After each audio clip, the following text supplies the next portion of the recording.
Iran की एटमी तनसीबात तबाह की, दोबारा एटमी तनसीबात नहीं बना सकेगा।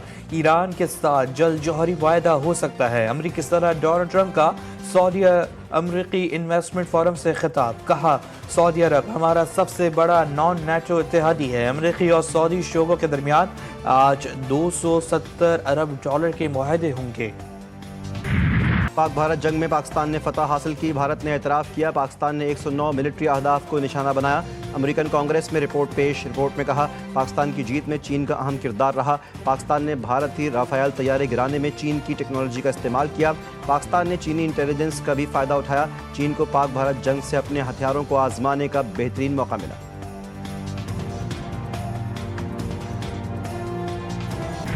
बैड गवर्नेंस के बायस वज़ीर-ए-आला बलूचिस्तान सरफराज बुख्ती को हटाने का फैसला। नून लीग मरकजी रहनुमा मीर दोस्तैन खान डोमकी का दावा, कहा कि पीपल्स पार्टी ने नए वज़ीर-ए-आला के नाम पर मुशावरत शुरू कर दी। इन हाउस तब्दीली होगी, नया वज़ीर-ए-आला पीपल्स पार्टी का होगा। पीवी पार्लिमानी सेक्रेटरी लियाकत लहड़ी ने भी तब्दीली की तस्दीक की, कहा कोशिश है कि ऐसा वज़ीर-ए-आला आए जो बलूचिस्तान के मसाइल हल करे। अक्सरियत वज़ीर-ए-आला की तब्दीली चाहती है।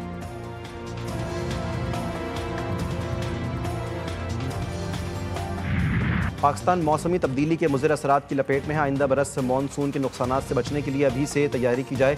वज़ीर-ए-आज़म शहबाज शरीफ ने वज़ारत मौसमी तब्दीली के कलील मुद्दती मनसूबे की मंजूरी दी, फौरी अमल दरामद की हिदायत। कहा कि मौसमी तब्दीली के मुज़र असरात पर GDP का खातिर ख्वाह हिस्सा खर्च करना पड़ता है। इजलास में वज़ारत मौसमी तब्दीली की कलील, वस्त और तवील मुद्दती मनसूबों पर ब्रीफिंग।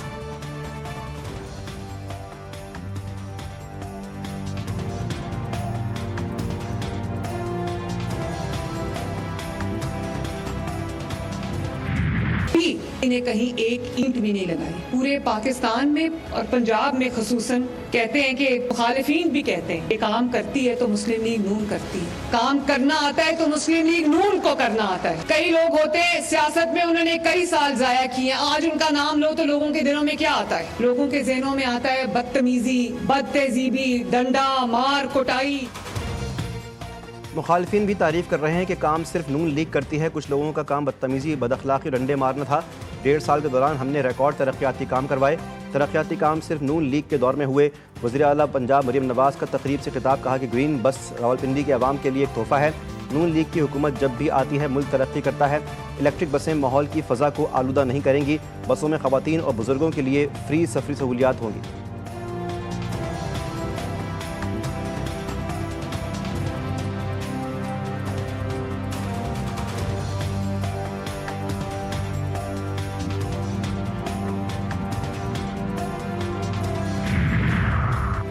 हलीमा खान के धरने में ख़वातीन पुलिस को गालियां दी गईं। ये लोग खाना भी खाते हैं तो उसकी वीडियो बनाते हैं। ये सिर्फ अपनी दिल की तसल्ली के लिए तहरीक चलाने का ड्रामा कर रहे हैं। अडियाला जेल सियासी डेरा नहीं है, ये जेल के बाहर तमाशा लगाते हैं। वफाकी वज़ीर इत्तलात अता तारड़ की GTV न्यूज़ के प्रोग्राम जीफ और गरीदा में गुफ्तगू, कहा 28वीं तरमीम का मुसव्वदा अभी मौजूद नहीं। 28वीं तरमीम पर ऑफिशियल अभी कोई प्लान या बहस नहीं हुई।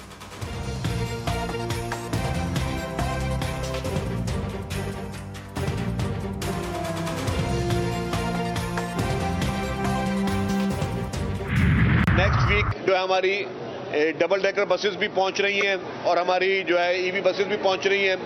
तो उसमें भी हमने यही कहा है कि जी जो हमारी EV बसेस है उसमें भी खवातीन के लिए जो है वो बसेस शुरू की जाएंगी। देखिए जी 27वीं तरमीम में हर सूबे को पहली मर्तबा आईनी अदालतों में यकसानियत मिली है। बराबरी की बुनियाद पे जो है आईनी बेंच है उसकी तश्कील हुई है।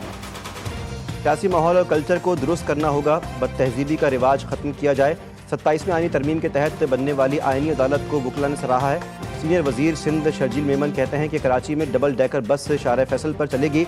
हर BRT रूट पर खवातीन के लिए पिंक बस भी चला रहे हैं। वफाकी पंजाब और खैबर पख्तूनख्वा हुकूमतों से भी अपील करता हूँ कि वो अपने इलाकों में खवातीन के लिए बसें चलाएँ।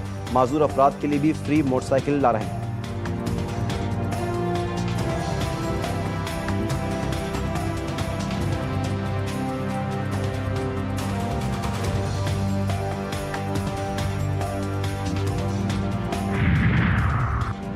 जुडिशल कमीशन का इजलास 2 दिसंबर को तलब। Chief justice Pakistan justice Yahya Afridi इजलास की सरबराही करेंगे।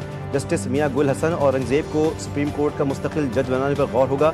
सिंध हाई कोर्ट के मुस्तकिल चीफ जस्टिस की तकर्री के लिए इजलास भी 2 दिसंबर को होगा।